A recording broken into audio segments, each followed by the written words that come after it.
My name is Christopher C. York. I'm an instructor of philosophy at Langara College. And I'm Zan Plesner, a student at the University of British Columbia. And I'm Marcus, another student at UBC studying philosophy. And this is Synthesis and Sophistry.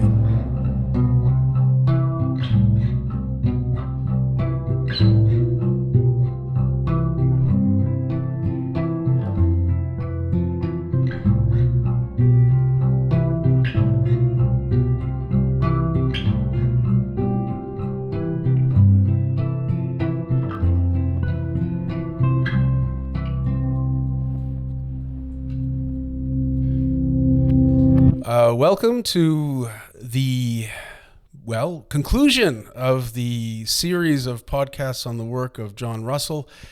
We have today a very special surprise. We have the man himself, John Russell, here to discuss specifically his work, Idleness as Play and Leisure, a reflection on idleness, a philosophical essay by Brian O'Connor. But more generally, we're going to pester you on any number of things that you've written since the year 2020, including Striving, Entropy, and Meaning, Idleness Be Preferred Over Game Playing as an Ideal in Suits' Utopia, Bernard Suits' Utopian Legacy, ? And Boredom, Sport, and Games, of which all of us, myself, Zan, and Marcus, we've all discussed in the previous few weeks. So welcome, John. Thank you, Chris. After that introduction, I feel as if I'm back in an undergraduate class where I'm going to be asked to review several essays, some of which I may only dimly remember, but I'll try my best. Well, let's hand it over to, let's say, Zan, for a summary of the article. We'll just sort of set the table first. We'll discuss the Idleness as Play and Leisure as a sort of stepping stone into a discussion or a critique of its contents. Yeah, okay. So the main topic today that we're going to be covering is Idleness as Play and Leisure. And I got to say, out of all the articles we've read so far, this one has been my favorite. Previously on the podcast, I've talked about how I'm anti kind of grind culture and like grinding things. I'm very sympathetic to this article. So I think as far as critiques go, I'll have less here than maybe in other ones we've looked at. But anyways, flattery aside, today, in this article, you are addressing O'Connor. He brought about some ideas around idleness, and you're kind of saying that's good, but you want some clarification more around idleness. And you do a pretty extensive exploration of the idea. I believe I'm going to try and find the definition here. Well, the definition that I liked is at the bottom, very bottom of 2 going into page 3. Idleness as a human good is best characterized as an aspect of play and leisure. Each is characterized by its disengagement from work and worldly affairs. Generally, although idleness is not concerned with worldly achievement or status, whereas aspects of leisure and play can be. So that's kind of the differentiating factor that I picked out from this article. It's that idleness is doing things where there's no extrinsic goals, really. It's about just kind of that intrinsic value that it has to the person engaging in it. Did you have anything you want to add, Marcus? Definitely. I've definitely got thoughts. No one's ever accused me of not having something to say. My first question relating this to the larger work, do you see all of these papers that we've discussed as part of like a larger, broader project, or are they more individual efforts? So that's a really good question, and maybe it's a good place to start. in a way, it's a sort of a culmination of, I realize, a culmination of essays that I've been working on and ideas that I've been working on for a long time. And, I wrote a paper about dangerous sport where this is in the 2000, so 2005.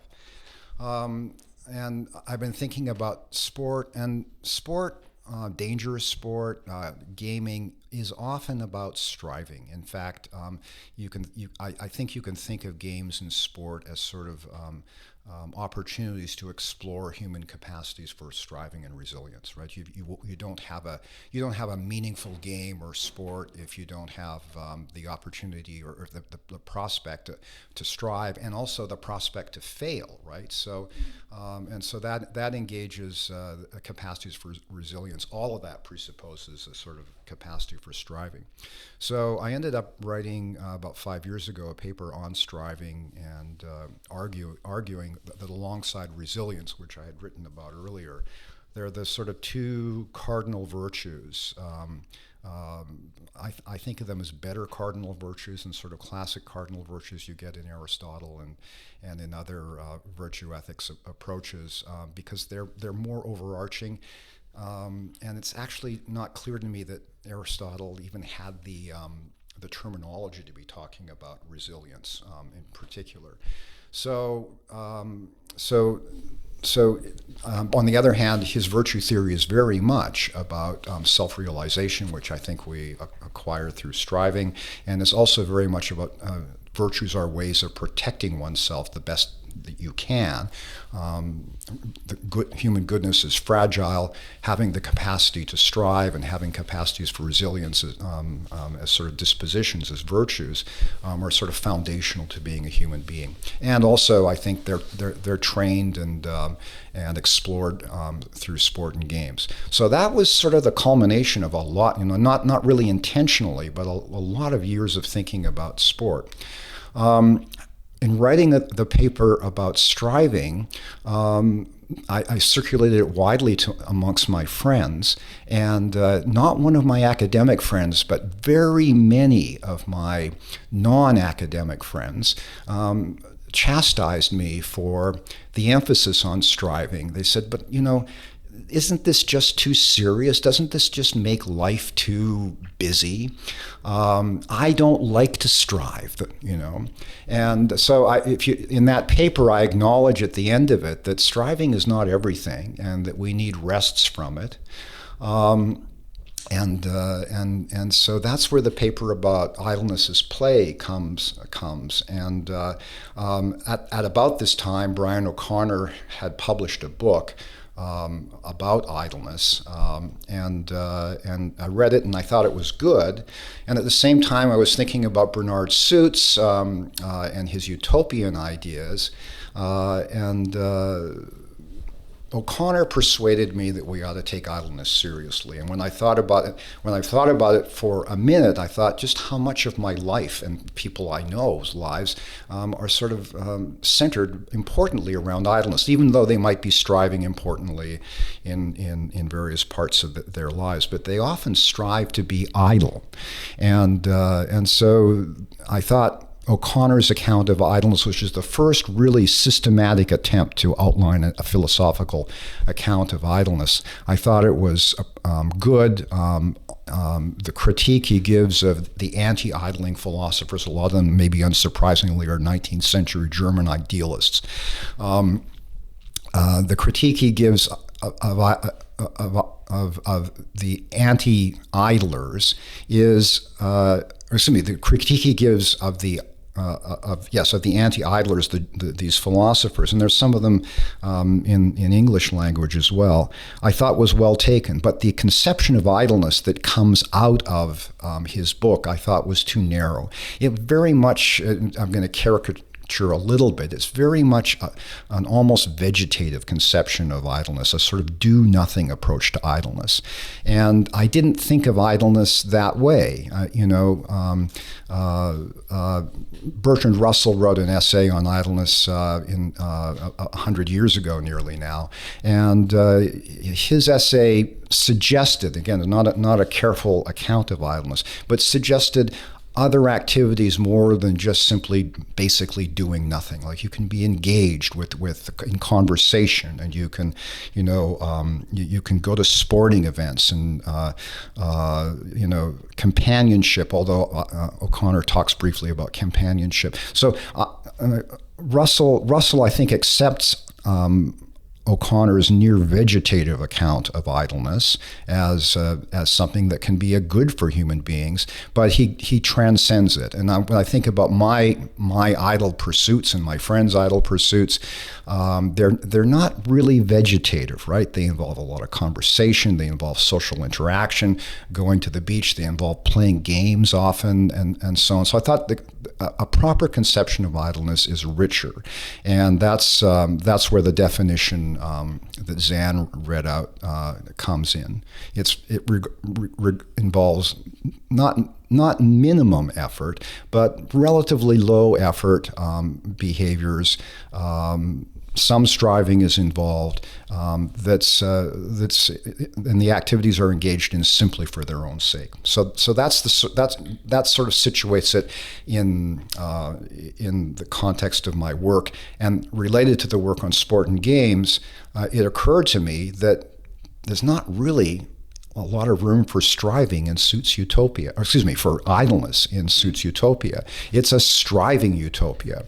And I can imagine, as O'Connor imagines, people being satisfied with a life that is dominated by idling, even if it's not a complete conception of what makes human life meaningful. Okay, I see Dr. York chomping at the bit here, so... All right. Well, I'm glad that, thank you for, first of all, for giving us that broad context and how all these papers fit together, which I think, can seem, a bit daunting or mystifying at first blush. And I think that idleness as play and leisure serves an important role in clarifying some of your earlier positions. So, for example, on page 305, you revise your 2020 paper on striving, entropy, and meaning, right, where you defined idleness in contradistinction to striving as a vice, and then you correct that. You say, well, actually, sloth or laziness is the vice, not idleness. Can I just respond to that quickly? So that was a mistake in the earlier paper. The earlier paper talks about laziness, as sort of the key idea. The word idleness slipped in, and it does, I think, reflect a sort of assumption that many people I spoke to, and that I felt that idleness is something to be wary of in itself. So a better term would have been laziness. Idleness, I think, is something we all enjoy. Virtually all of us all enjoy at least some time or another, and should be given more recognition as an important human good. Yeah. Well, that brings me to my second point, which is, you brought Bernard Suits up in this context of discussing idleness, right? You say his utopia doesn't leave room for it. And yet again on page 305 of Idleness as Play and Leisure, at the end of the first paragraph, you come up with a statement that is very Suitsian. I'll read it out loud. Idleness is something to be sought and celebrated, difficult to get enough of, and maybe, and here's the important part, put emphasis here, the ultimate good for humans.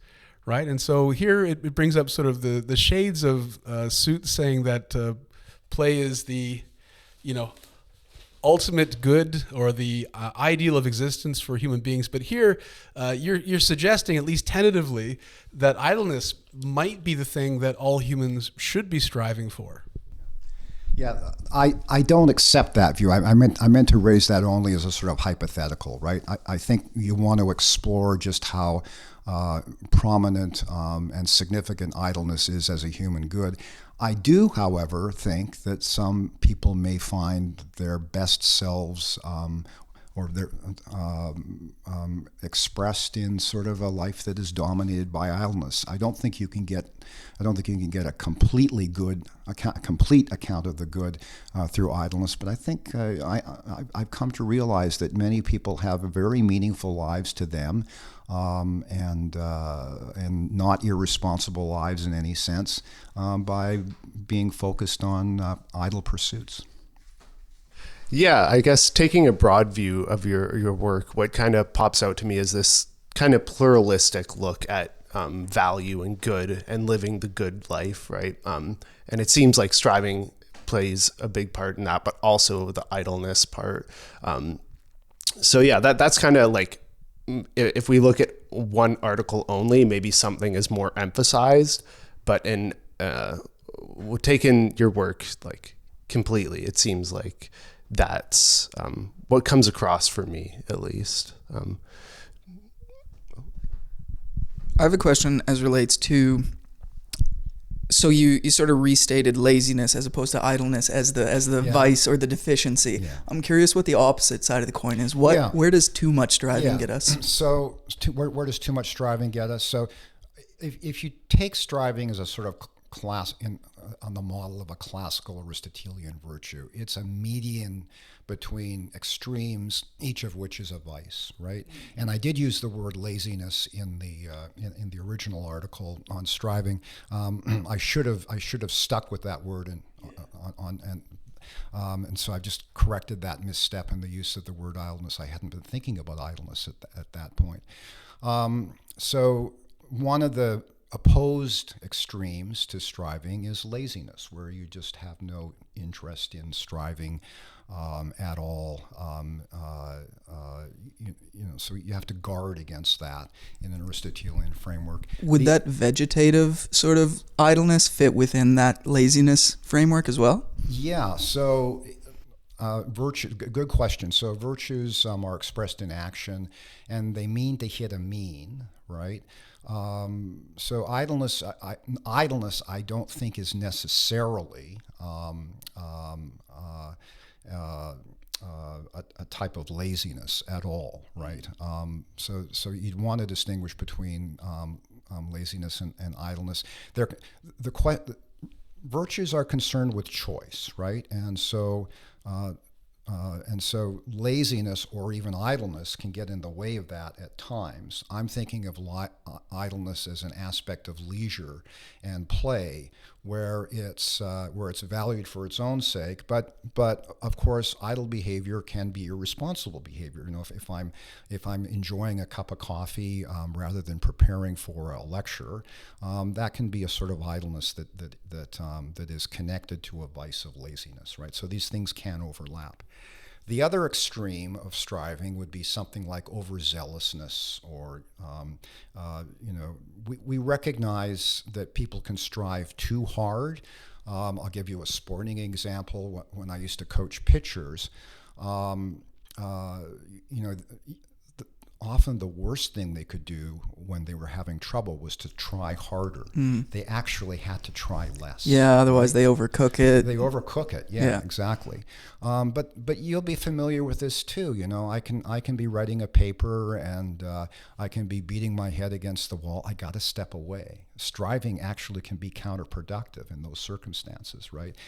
And I think we encourage people to have this sort of zealousness about trying to achieve things, but very often that zealousness can be counterproductive. So striving is a virtue, I think, but it's a virtue that sits as a mean between two vices, a sort of overzealousness on the one hand, which is counterproductive. It actually interferes with striving in an effective way, and laziness on the other side, or sloth. Okay, yeah, no, that makes sense, and it also helps me understand what you meant when you said that resilience and striving were sort of like above the traditional virtues. It's like those are ingredients that you need to be able to engage with those original virtues. Yeah. Is that a fair way of putting it? Absolutely. So if you think about a virtue like courage, Aristotle thinks of courage in terms of managing our fears. It's not as though the courageous person has no fear. The courageous person is someone who can manage their fear. The fear is actually a good thing in Aristotle's view in some respects, right? But to be mastered by it is a bad thing, and so that's where courage comes in, hitting that mean, right? Where you're courageous and not cowardly, and not foolhardy, requires striving. Right, and it requires practice as well, as Aristotle says. So that is so that is also striving. So you can think about training oneself for any of the sort of classical virtues. It presupposes this capacity for striving, and it has to be a healthy capacity for striving. You can't, if you overcook it, then you're not going to be end up becoming foolhardy in the context of courage, perhaps. And if you don't strive enough, then you're not acting courageously enough, right? Okay, yeah, no, okay, thank you. This brings me to a question, I suppose, about your paper from 2020, Striving Entropy Meaning, since we're on that topic. And I think maybe we've broached this in discussion together privately, but just to have your response, on tape.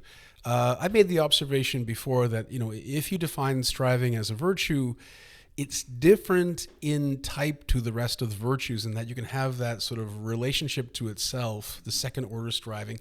You can strive to strive, and so on. And I sort of observed to you that maybe that's different than courage. Courage doesn't have that sort of like, I want to have the courage to be courageous, doesn't make any sense. That seems incoherent. And I suggested to you that maybe either striving really isn't a virtue, but more of a disposition, or maybe it's a special kind of virtue, like a meta virtue that can be applied to all of the virtues. I mean, how would you take that kind of observation as regards your phrasing of what striving is and how it relates to itself? Yeah, I don't think it's incoherent to say you have to have the courage to be courage to be courageous, right? Okay. I want to spit it out for me. I want to think about that a bit, right? I mean, I know that I have to. I know that I have to have the sort of strength of character to master my fears, which is sort of about having the courage to be courageous in the circumstances. So it's sort of this sort of deliberative. I have to pay attention and so on. So. And because striving is such an overarching disposition, and because it fits so neatly with the Aristotelian virtues, to talk about it as I'm going to strive. To strive is no different than saying I need to train myself to be courageous, right? I have to train myself. So there's no contradiction in talking about higher order levels of. I don't see that as an objection to striving. I know that I have to learn to strive harder because I'm lazy about some things that I don't. It would be important for me not to be lazy about. I don't see that being any really much different than knowing that I have to. I have to train myself to be more honest, or to be more courageous, or to be more generous. It's the same sort of thing. But my point is that all the virtues are going to require striving, and so it shouldn't be surprising that in order to train ourselves as striving creatures, we have to think about putting effort into learning how to strive. As a corollary, would you say that all of the virtues require all of the virtues, like a unity of the virtues theory? Yeah, I've defended that idea many times. I think there is a sort of a unity of the virtues. It's tough to be, it's tough to be honest if you lack courage. A coward won't speak truth to power, for example, right? It takes some courage to tell someone who has power over you that the truth that they need to hear. John, I've got to excuse myself. I've got to send a few emails. Okay. Yeah, exactly.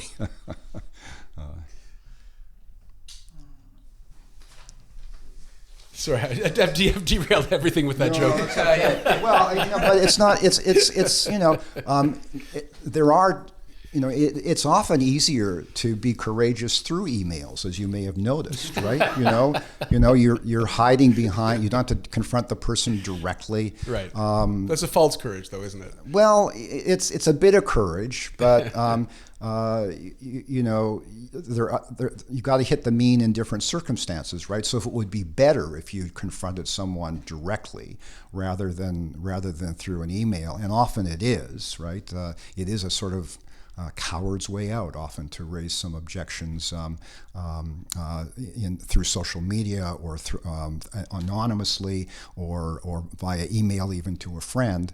That's not representing the right sort of courage. You need to strive harder to be courageous in those circumstances. All right. To bring us back on track, let me ask you a question about. Since I derailed us, I'll try to assiduously put us back on the tracks here. You've made a comment about idleness that piqued my interest. Now, I was wondering if you could speak a bit more to it. On the top of page 307, you seem to claim that idleness is simultaneously a de-escalation of the self in the way that O'Connor claims that it is, but you simultaneously assert that it's also an affirmation of the self. I mean, on the surface, at least, that looks paradoxical, but I'm sure there's a way that you can... explain that. Yeah, so I mean, we have to remember that idleness is a type of behavior that is not intense in terms of its use of striving, right? So there is a sort of de-escalation of our self in terms of the expression of our virtues. And also just our desires to pursue instrumental ends, which typically engage all various aspects of ourselves, often in very intense ways, right? So the nice thing about idleness, and it's probably an important evolutionary trait in a sense, is that it's a rest, as many of my friends said about the striving paper. You need to think about resting from striving from time to time, and one way of thinking of that is it's a sort of idleness is broadly a de-escalation of our striving selves. At the same time, you seem to describe idleness as an achievement later on in the paper, right? And I guess I want to ask you if you stand by that, because it seems to me like maybe idleness is a reward perhaps for previous effort, and maybe like building the conditions that enable idleness does seem like an achievement, but idleness itself? Yeah, I think there are lots of things about human psychology and attitudes that are, and also achievements that are not well recognized. So I think we have this attitude that achievement must be always the product of rigorous, serious effort. And I think maybe the philosopher who's most at fault in this is Nietzsche, right? Humans are meant to surpass themselves, right? What have you done to surpass yourself? And you're not being fully human if you're not striving to the nth degree. But the capacity just to enjoy being in the moment and enjoying a sunset, or enjoying just hanging out with friends, hanging out with your lover or your mother, and just being there in the moment, is a sort of achievement, and it's obvious that it's a sort of achievement when you put it in the context of someone who can't experience that. So I had a friend who loved to spend time with his father, who was quite badly demented and often didn't recognize him.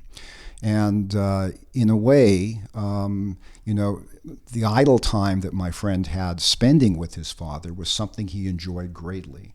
But his father was not able to enjoy it, right? It's the cognitive abilities that my friend had were human achievements, that having that sense of social connection and presence and so on, that sadly, in a lot of circumstances, some people end up not being able to have through illness or old age, or for other reasons, through concussions, as a bad head injury and so on. So I think we need to think of achievement more broadly, I wouldn't think of it simply in terms of what requires absolute strenuous effort.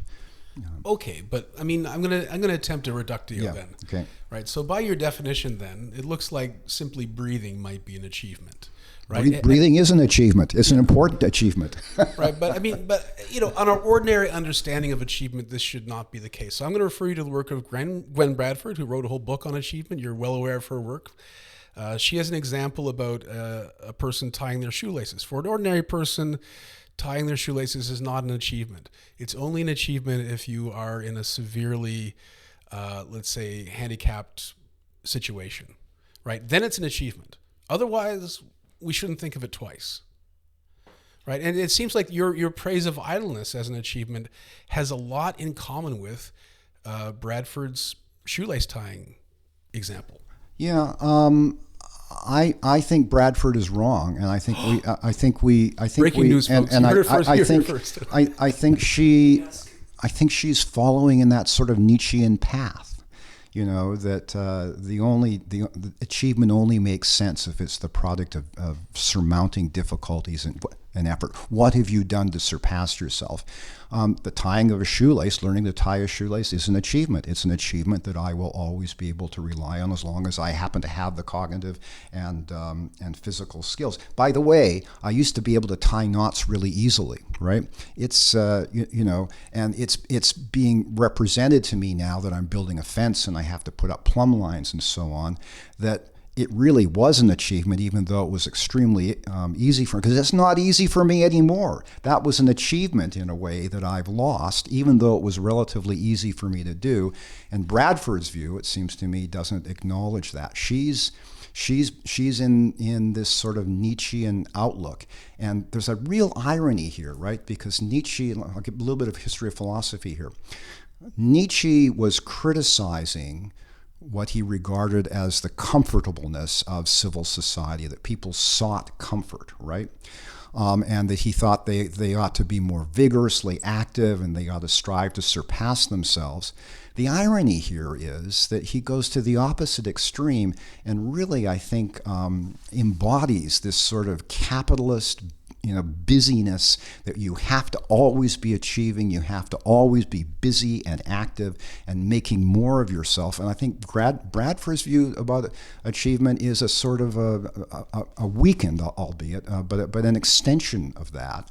And once you can't tie knots easily or at all, you realize that tying those knots was an achievement. So if breathing is striving, tying your shoes is not striving, achievement. Breathing is achievement, tying your shoes is achievement. Is it proportional? Is it related directly to striving in some sort of direct way, or maybe indirect way? Right now, I don't think I'm striving to breathe, and that's a good thing, right? But it still has achievement outside of the striving. Yeah. I mean, it is it's something as a biological being that I've that I've mastered, right? My biological heritage gives me the capacity to do it. It is I do think it is a sort of it is an important achievement, it comes to us innately in a way. So it's a good example, but it's maybe not the best example in the sense in which it's not something I ever give any thought to. But I did give a lot of thought at one point in my life to learning to tie knots, and they're hard for me to tie now. Right, they're hard for me to tie. Reductio number 2, though, John. If you say that every breath is an achievement, is every bowel movement an achievement? Every time I go potty, is that an achievement? You guys are just too young. Should I? I mean, but I rarely congratulate myself on going potty. Okay, so we might want to distinguish between biological achievements, right? But that's just the status quo, right? We're just biological. I don't think so. I mean, it is a sort of biological achievement of me as an organism that I have the capacity to inhale oxygen, but that's not really the nub of achievement that we're talking about. Tying knots is a little different, right? Having meaningful social relationships is a little different. They don't involve a lot of striving. necessarily once you've learned how to do the knots and so on, but they are achievements, and you know that they are achievements and important when you confront the situation where you can't do them anymore. For various reasons, you become too fumble-fingered. Take it away from making fences. Think of a surgeon, right, who at one point in her life is able easily, without striving, to tie a whole bunch of knots so that they can do it more or less, in their sleep, as an exaggeration, right? But once they know when they start to hit a certain stage, they have to stop, because that achievement, which was very easy for them and didn't require any effort, is and they recognize it. They'll recognize it as an achievement that they no longer have. I guess achievement here, like I'm thinking it always needs something to overcome. And the example of like the tying the knots is quite different from the breathing. Like, do you mean breathing as an achievement, maybe like on a sort of cosmic scale, like life is present? Or yeah, that's what I was trying to get at. There's a sort of, it's an achievement of our biological beings, and I think Gwen Bradford and I am more focused on sort of psychological aspects of striving and achieving. That there is, it used to be the case in philosophy that it was believed, this was ancient philosophy, that striving was a feature of the metaphysics of the universe, right? Everything strived in some sense. We don't think of that think of things in that sense anymore, but we do think of our psychological capacities to strive as being sort of paradigmatic examples of striving, and we probably in earlier times projected that onto the world outside of our psychological selves. Yeah, right. That makes sense to me. One thing that I wanted to ask you about, because we read last time your article on boredom in Suits' Utopia, and you thought that novelty would be a big problem. And I guess trying to tie the two articles together with the more a society that values idleness more, is that need for novelty the same problem as it is in Suits' Utopia? Yeah, I think in all these circumstances we're, for some reason, human beings seem to like novelty. Maybe not everybody does, but it's a pretty common aspect of it. And so people who enjoy idleness, typically, again, we could do some empirical work on this, but I think typically they like to have diversity, right? But maybe not everyone does either. But I understand that in the context of sport. What happens often over time, in fact, it's sort of inevitable that it happens over time, is that, we learn to train skills so well that there's less in the way of a diversity of skills because everybody is so excellent. That's true also about game strategy. So the opportunity for novelty becomes less. That's a different sort of problem. But the fact that we want novelty is sort of important in that context. And I think we want novelty often in the case of in the case of idleness too. I couldn't listen to Beethoven's Fifth Symphony on repeat forever, right? I want to hear something else. That sort of idleness I really enjoy, I love Dylan's Tangled Up in Blue, but again, I don't want to listen to it on repeat as the only thing I have on my desert island. Yeah. So I guess like regular life where we're not in Suits' Utopia, but we have enough material needs met where we can be idle. This isn't a problem because we have variety in life. Can I just say, yeah. just add a small point that the idlers will tell you that you need to stop and smell the roses. And what I take from that is that there's lots of stuff to enjoy that the type A strivers never get around to doing. So that there's much more diversity in your environment to protect you against boredom than you realize. And once you become sort of aware of this and the value of idleness, you can have a richer experience that is that has a lot of novelty in it that you don't recognize now. Yeah, that comes across in your articles too, where there is kind of that sort of asking the audience to pay attention, I guess a bit more, and like slow down. And I think that's valuable work.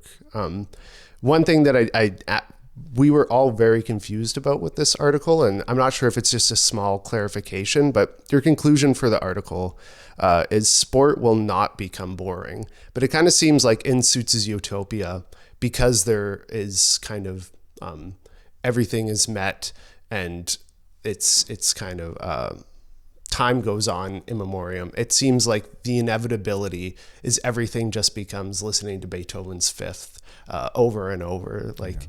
Every game gets kind of solved. Yeah, well, I mean, Suits, to his credit, right, recognizes an obligation, right, not just an interest, but an obligation to create these magnificent games that will forestall. I think part of it is that not only will they be challenging to us, but they will be so rich that we will be engaged by them. And I think we have a lot of games like that already, you know. But your question, I think your question is well taken in that we don't know, right? I mean, can we develop games that will hold our attention even after we really have mastered them as well as human beings can master them? I don't know the answer to that question. I'm inclined to think that they will not become boring for people any more than classical music, say music, the music from. Well, just the serious Western music from the Renaissance on. It's a genre that's played over and over again. Connoisseurs love it. It's not going to get played much better. It's been, you can, if you listen to recordings over the last 100 years, the quality of the recordings and the quality of the performances has undoubtedly improved, and they're not going to get much better. But I do think people will still enjoy them, but you're going to have to start recognizing the limitations in a way. It's not so clear that there's a lot more room for improvement and diversity and interpretation and so on. Okay. I don't know if that's a really complete answer, but I think we do face the challenge of boredom in any area where we find goods that we like. Because we like novelty and we like diversity. Yeah. I guess we should bring Suits into this specifically, right? Because one of the answers to this ongoing interest and desire for novelties is found in his utopian games, right? Where complexity kind of serves the purpose of making them infinitely replayable, right? So making the music analogy that you mentioned earlier, if you're on a desert island and your desert island track is Ring Around the Rosie, you're gonna go mad sooner than if you had Dylan's Tangle Up in Blue on vinyl, for example, right? And comparatively, right, if all the games you have to play are tic-tac-toe, you're gonna go mad than if you had a hyper-complex game like the fictional Azad from Ian M. Banks' Player of Games, or chess, or anything else that's suitably complex. So now let's talk about sex. Our audience is very interested in that. You mentioned sex on page 317. You say that you talk about idle or casual sex, assuming sex with others can be a simple and easy pleasure. It does require perception and sensitivity to how others want to be treated. In short, a measure of care for others. And companionship or love, as endorsed by O'Connor as idle activity, according to Aristotle, is a virtue and involves virtue. So here, I guess we're talking about idle sex, which is an interesting topic, right? Let's discuss how this happens. I guess there's an idea that I had when I was writing my PhD on Suits, and I thought about like why Suits would exclude sex in his utopia, and I started to think about how would he gamify sex, and I think you could actually make this into a striving game. This is maybe secondary to your point about casual or idle sex, but I was thinking like come last might be a game that you could make of sex. Now this is a sport that uniquely females have more of an advantage in, right? So it's a bit, but at the same time you could say that this is a way that you could make sex into a game, and a game that is enjoyable and sort of engaged. It's still striving. Absolutely. That's not what you're talking about. Or it's not what I'm talking about. Or just the chase and seduction. That's more Kierkegaard, right? The Diary of the Seducer. Yeah, right. And so I mean, I've no doubt that people strive in both of these ways, and I've no doubt that your sex game of come last has been played. No doubt. No doubt, right? No doubt. No doubt. Do you want to share? Is this autobiographical, John? Well, you have no doubt. Yeah. So, It's fine. You'll have to talk to Joy. But there's also, I think, a different type of sex, right? And it can be a type of idleness where it's just sort of enjoyed in the moment, and no one is trying too hard, and it's a pleasurable joint experience. At least I hope that's true. Maybe I'm an N of one on this. But you see, here's the problem. I think with that's why I brought in Suits. So if we talk about like completely idle sex, and no one's putting any striving in, that stops being sex fairly quickly. You're just kind of sitting around. Well, we try to start something up. It can't be no effort at all. Right. Yeah. And just physically, it's some effort, right? Presumably. Yeah. I only look at these things in the realm of theoretical. But yeah, we are talking about beyond the theoretical, I hope. Okay. Yeah, I assume that someone puts in some effort to make something happen. So, I mean, but you're saying it's a simple and easy pleasure, but I guess that it doesn't, it can't be the case where you have two completely idle people. And I mean, I guess, okay, let's take away the vegetative case, which is a kind of vice. In some circumstances, yeah. Yeah, so I'm two vegetative people. Not a lot's going on here, but assuming that, I guess I want you to maybe describe how this fits into your set of goods. And I mean, you actually include idleness, I think, later on in the paper on 318 as a human right, and I guess that access to this kind of sexual activity is part of that, I guess. Right? Is this part of the set of goods that everybody should have access to? Well, should we be like the Marquis de Sade and demand that everybody have access to? Yeah, that seems to me be outside the topic of discussion here. Whether there's a right to sex, and whether that right includes idle sex. Maybe I'm wrong about that. No. I'm taking this on a little bit of an escapade here. Yeah, but it is a good question. I think just how much effort is involved in sex and across the range, and these are things people haven't really thought or talked about because it's too shocking. Maybe maybe. But I think we should talk about it. I think we should talk about it. We're talking about it. Yeah. What's your right? And if I'm wrong that there's no such thing as idle sex, then I'm wrong. But remember, it's supposed to be. It's not that there's no effort involved. It's supposed to be relatively. There's just not a lot of striving involved, right? Are we trifling in the Suitsian sense? And it's certainly not trifling in my experience, right? So. Like we're not trying to achieve any goal. It's trifling. But trifling in a way is undermining the activity, right? And so I'm hoping not to undermine the activity. The activity of game playing. Right. In Suits' sense. So one question that comes up for me sort of repeatedly is it seems like the first thing I think of when I think of idling, just as a word, is like a car idling, something that's completely passive, like waiting for something to happen. You had a finger to my completely No, passive. it is not completely passive, right? The engine is running, and it's maybe a really good example, actually.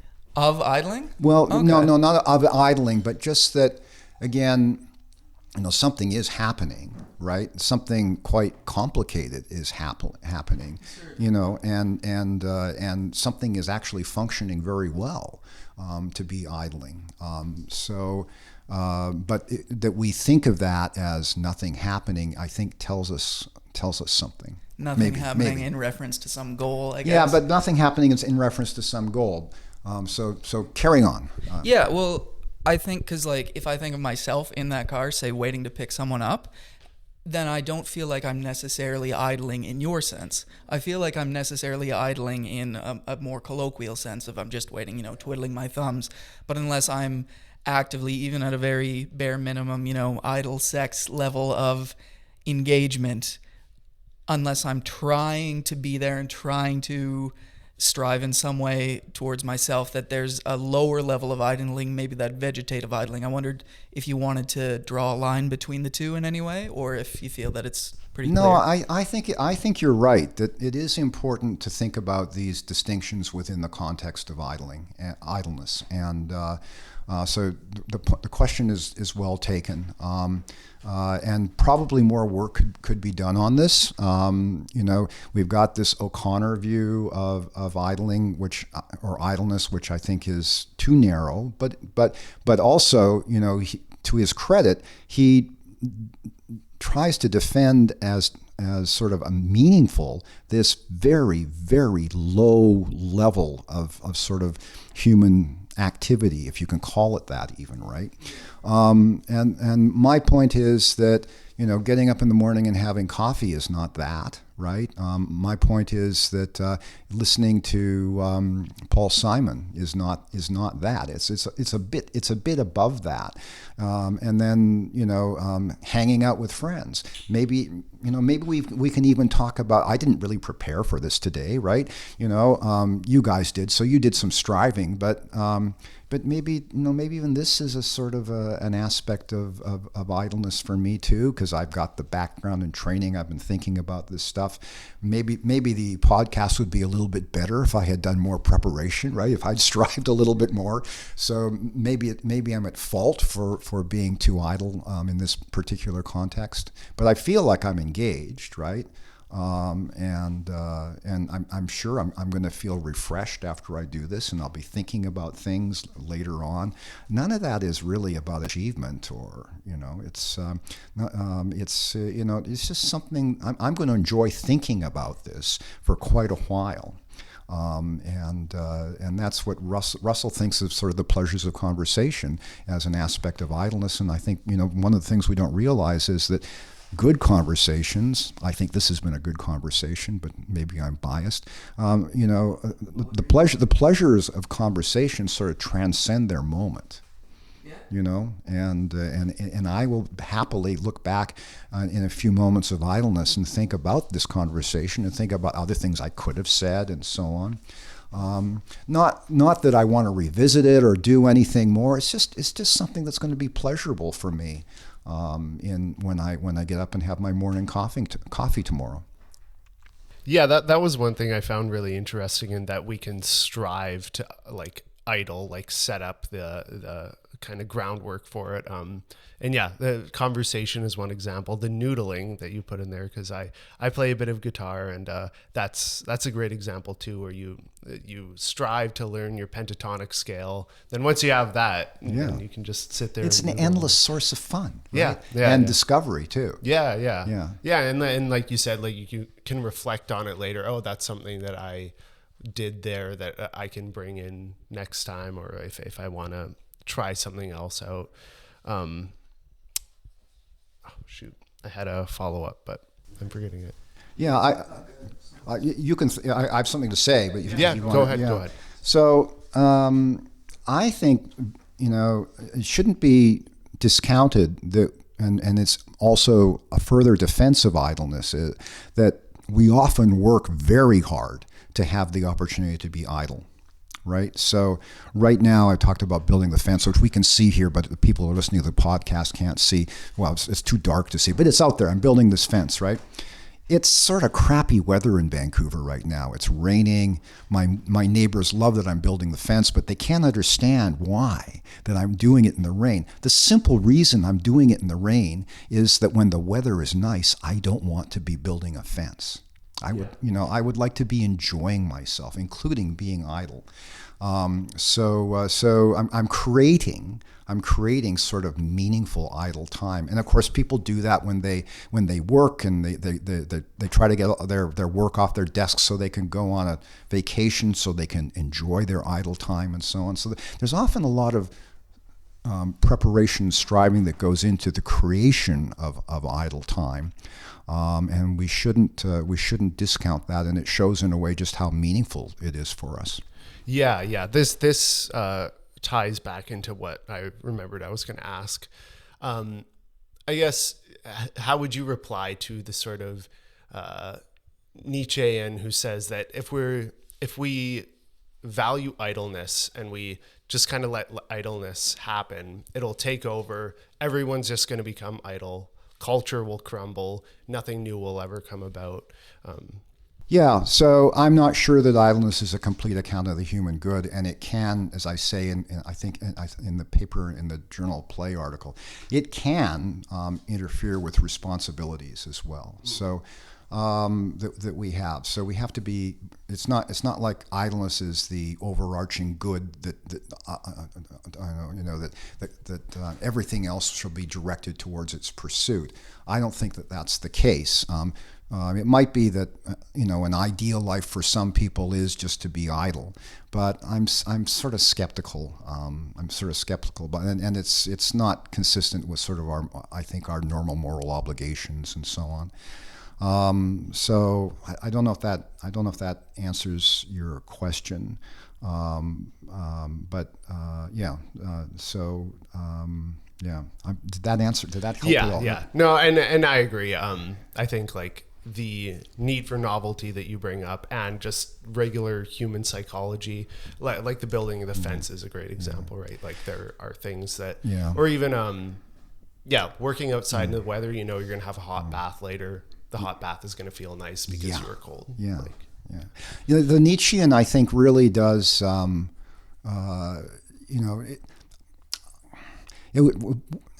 I don't know enough Nietzsche to know whether he tries to address this, right? But, he certainly seems to be opposed to inactivity, right? And I'm not suggesting that we should be, that we should have an ideal of being sort of idle. But I do think he's too much of a striver. The sort of person that he admires may be appropriate for some people, but I'm inclined to think that they're missing a lot that is meaningful in lives and that would be good for them and enjoyable, and it might even help them. As my other friends have mentioned, it might even help them to get a rest. So he could justify it in those sorts of terms. Even a Nietzschean, I think, could say, well, we need to be idle sometimes so that we recharge our batteries and so on. That for me, that would be too much of an instrumental approach to idleness. But a Nietzschean could acknowledge that that idleness has a place, I suppose. It's just that if you read him, he sounds like this pathological striver, basically, in a sense.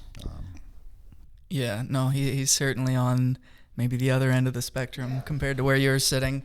I had a question. Do you think that in the way that, for instance, baseball has become so sabermetrically oriented, so we've used the word solved in the past, but just so figured out in terms of what the optimum expression of it is, do you think that same sort of risk exists in idleness as a pursuit? Do you think it's possible to get so good at being an idler that you lose the drive that way? It's a great question. It's a great question. So I'm actually thinking that in a lot of that novelty is really important to idleness, and sort of the examples we've talked about. Listening to the same song over and over. I mean, taking your 10 best, 10 favorite pieces of music to a desert island. It would be,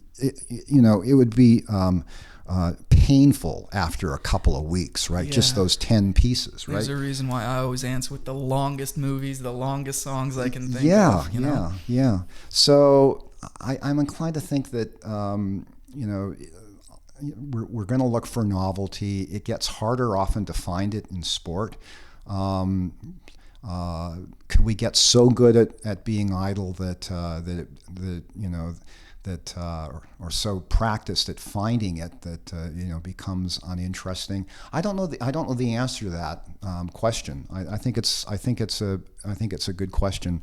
I will just say again that there's so much diversity in nature and in our engagement with the world. And every time I see my friend, they're sort of a slightly different person and so on.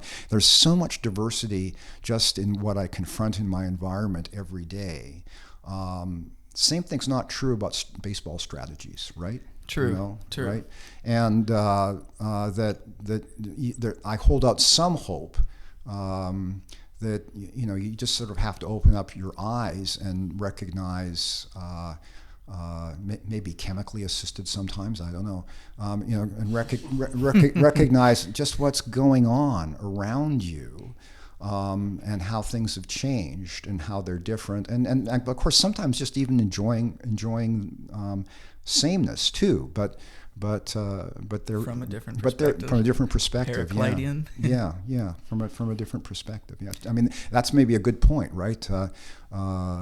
Everything changes, right? So an idler is someone who can sit there and sort of appreciate the fact that the world is constantly in flux. Yeah, so until we reach the end of time, because I almost wonder if this game solving process is a similar expression of the entropy life as opposite of entropy that you talked about in the first article that we read. Striving entropy and meaning. Yeah. If it's the same sort of process of like energy minimization towards a goal. Yeah, I think that's true. I mean, I think it's no surprise at all that games were developed by human beings, given, if I'm right, that we have these sort of overarching commitments to resilience and striving that are sort of just part of our biological being and are necessary for us to have in a way in order to combat entropy. Well, what the games do, they train us for resilience, and they train us for striving, which are virtues that we need in basically all aspects of our lives, including in idleness. I could be disappointed, I could sit down and play my guitar, and today I just don't have it, noodle around, and I just don't get any enjoyment out of it. So I got to try again. I mean, to bring this back to Nietzsche, just briefly, right? It seems to me like what Nietzsche's pushing towards is this description of the production of culture via the expression of excellence is sort of realized through this agonistic model, right? Of like Übermensch versus Übermensch. Who's got the better ideas? Let's talk it out. Let's battle it out, or whatever. A very demanding ethos, right? The extreme end of the striving ethos. I think that what Marcus has come up with is actually quite helpful in distinguishing what you were describing in terms of the excellence of idleness versus a Nietzschean model versus what entropy is. So to bring it all together, right? Looking at idleness as the same way that we talk about a car idling. There's something happening, right? And if there's not something happening, the car is no longer idling. The engine's dead, right? That's entropy. That's vegetation. I see these on a line with entropy at the other end, homeostasis or idleness, or however you want to describe it, sort of in the middle. And then something like the Nietzschean striving at the extreme end of the other. I think what you're trying to say is that there's virtues or excellences in every kind of human activity up to the point of that vegetative or entropic state. Is that correct? Yeah, I'd want to... Because you've praised striving, right, in the Nietzschean or Saussurian sense. you've praised idleness in this sort of like idling car or homeostasis sense, just breathing, just having conversations, or right. I mean, I don't see you as saying there's any excellence in vegging out. I think that's fair. Yeah. But I also think that there's no obvious excellence in just hanging out with my wife and just spending time together. But it's an achievement on your description. Yeah, but that doesn't. Which seems like it has to be an associated excellence. Yeah. Where you identify an achievement, Well, I'm not. doesn't it have to be an associated excellence. So what is the great excellence there? I mean, it's just hanging out with friends. Okay, an example: going to the beach with your friends. If there's an excellence there, it's pretty minimal. I'm not trying to make myself better. You're right? not? No. Really? I really just want to spend time with my friends in conversation. By pursuing higher and more interesting, more engaging aesthetic experiences, isn't that a sense of like you're attempting? I'm not. To better I yourself don't. in If that I way? go to the beach with my friends, you're right. I might want to be enjoying the beach. Right. But part of it might. But I'm not. I don't think I'm striving to have meaningful aesthetic experiences. It's not like I'm going to the Louvre and trying to really understand or get what's going on with the Mona Lisa. But I think these are differences in kind. Well, right? So I'm going to compare going to the beach versus mowing your lawn. So indeed, there are differences in kind. And viewing a Rembrandt with all the associated appreciation versus But look, staring I'm at not- wallpaper. In the Louvre case, I'm trying to make myself better as a sort of an appreciator of art. Just sitting on that's a pursuit of excellence, right? Just sitting on the beach, enjoying the sunset with my friends. I'm not thinking about making myself better. So when we think about excellence in sort of an Aristotelian sense, in the sense in which it's used in games and philosophy of sport, it's a pursuit of excellence is about making oneself better in some sense, right? And I'm not trying to make myself better when I go for a walk with you. I'm just trying to enjoy the moment. We might talk about philosophy, and if, by the way, we come upon some new ideas, that would be great. But I'm not striving to make myself better. I enjoy the companionship. I enjoy being in nature. One of the great schools of philosophy was the Peripatetic school, right? Aristotle's school. Being a part of the attraction of it had to have been just that they were hanging out outdoors. But here's a question. I'm going to set myself up for a rather a possibly embarrassing response by you. Is walking with me better than walking with a dog? He waits anxiously for answer. Well, my son's dog is. My son's dog is a reactive dog, and every person and dog that he passes, he wants to eat, right? You don't want to eat everybody we pass. That would make it quite a... So, not that in fact, in actual fact, Chris, there are many circumstances where I prefer to walk with you than to walk with... And the other circumstance is this. When I walk with a dog, I have to carry a plastic bag for reasons you know very well, right? So you need to fill in the blanks. And it's a reason personally, I don't really find walking the dog that attractive. We do not have dogs, right? So yes, it's not a hard call for me, Chris. I would rather walk with you than with a dog. And often walking with a dog, I do not feel as if I'm being idle at all, because I have to worry about the dog eating another dog, running out into the street, and I have to pick up after the dog. But would you admit that one offers the potential for betterment, or perhaps like to flatter myself, and one maybe there's less of a prospect there. Yeah. Well, look, we go out for a walk knowing that we're going to talk about philosophy and we're going to try to learn some things, right? But sometimes we could go for a walk, as we did with your dad at one point, where the purpose, I didn't think that was going to be part of the purpose, and we just enjoyed ourselves. We walked around Vancouver that day. We took the little ferry taxi across Burrard Inlet. We just had a blast, and I was satisfied with that, even though I don't think I came home philosophically wiser. I'm going to tell my dad. I hope he takes that as a compliment. I think he would also concede that point. And by the way, John, you walked the feet off of him. I think he had blisters after that, and you did not. I think that you have him on the walking competition. Yeah, I don't think of that. I don't think, by the way, of that as an achievement. That wasn't the game that day? Yeah, that wasn't the game. I'm not getting anything of this philosophically, but I'm going to walk the legs off this man. I'm sure you can do it. I guess, yeah, we'll get close to wrapping up here, but just while you guys were talking, I was thinking like maybe one way to bridge this gap, I think, from what Chris is wanting to say and what you're stating is maybe you don't set out to like achieve excellence, but maybe part of your how you orient yourself towards the world,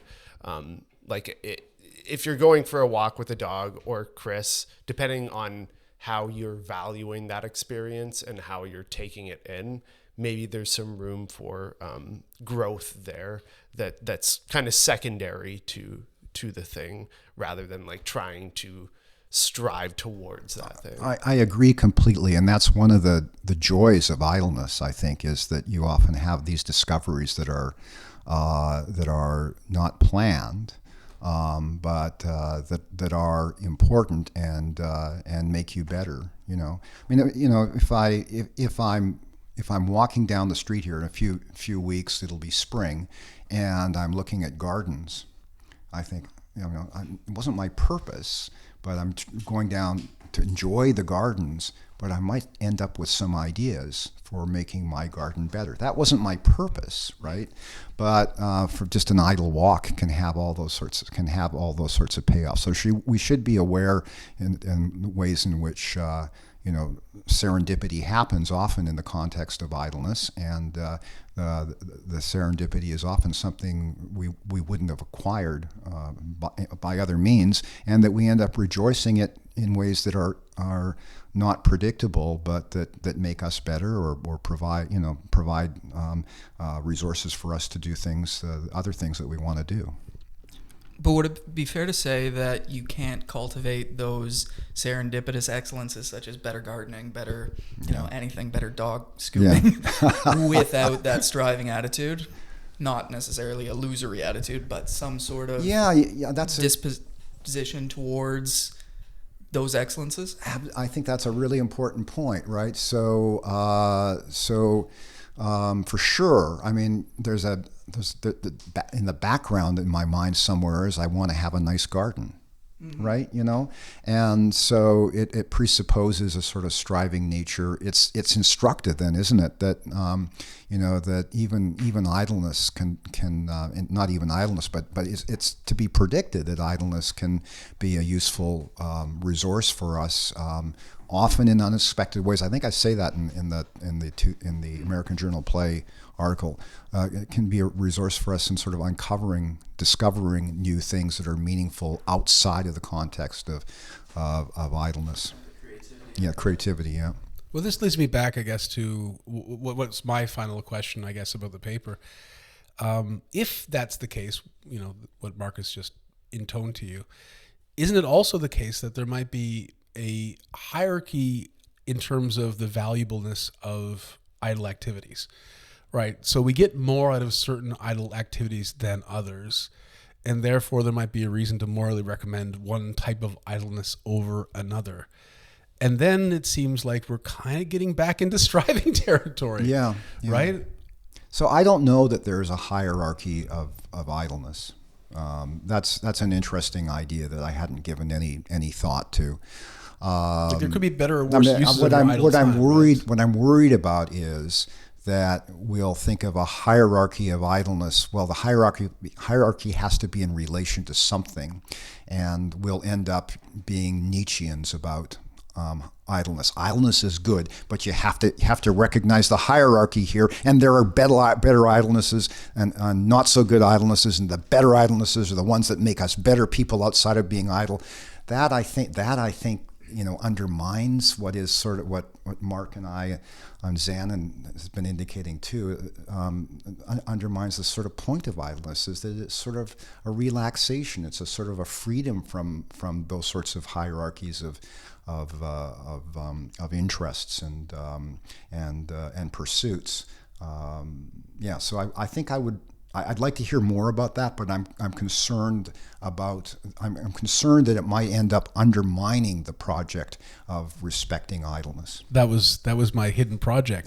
Okay. And I'll bring it back to your earlier point that you conceded, was that walks with me were more valuable than walks with a dog. Yeah, but that's both personal preference, right? Yes, it is. But once you admit that, then you have implicitly accepted a hierarchy of idleness for yourself. Okay, fair enough. Right. But I'm glad you asked that question. But I'm pointing out that the dog that I'm walking is really not an idle behavior for me. Right? I really don't like for you. I really don't like having to pick up and carry around dog shit with me. I don't know how dog owners do that. It takes the bloom off a lot of life. Having a hot bag of dog shit in your hand. And then I have to worry every time I confront another dog in the street. I have to worry: is that dog going to eat my dog, or is my dog going to, what's going to happen? Right? I find walking the dog to be a high stress, non-idle activity. Okay. So I'm not drawing. So I picked a bad example. The better example would be,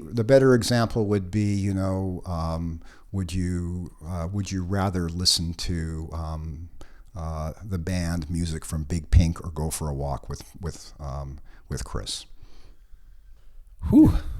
That's a tough one. I mean, that's a tough one on some days anyway. But if I've just listened to music from Big Pink, I accept it. I don't need to listen to it again. But I haven't gone for a walk with Mark. I haven't gone for a walk with Chris for a while, and so now I've got some more novelty. I know we're gonna talk about things we haven't talked about before. We're gonna see things we haven't seen before, right? So, with that, I think we should probably wrap up the podcast, go to dinner, and listen to some Big Pink while we're eating. I want to give everybody a chance to say their last words, but I'll be the first in saying thank you, John, for joining us this evening. It's been incredibly pleasant and illuminating discussing your article and your work in general with you. Thank you very much. I've had a blast. It's been a lot of fun. I hope it's not too much of a strain for the listeners, and they haven't had to strive too much to get through it. Yeah, I just want to echo. I think this was great. This is the first time I've really engaged with a philosopher in this kind of way. And it's been a lot of fun reading your articles and really seeing how the different pieces fit together into a whole that's larger than the sum of its parts. So yeah, it's been great. Thanks. Yeah, and thanks to have had the opportunity to ask these questions. I think all of which were reasonable and deserve to be discussed. I hope I've given something. I've kind of read a bit more breadth of your work and being able to ask you about it. So I appreciate it. Thanks, guys.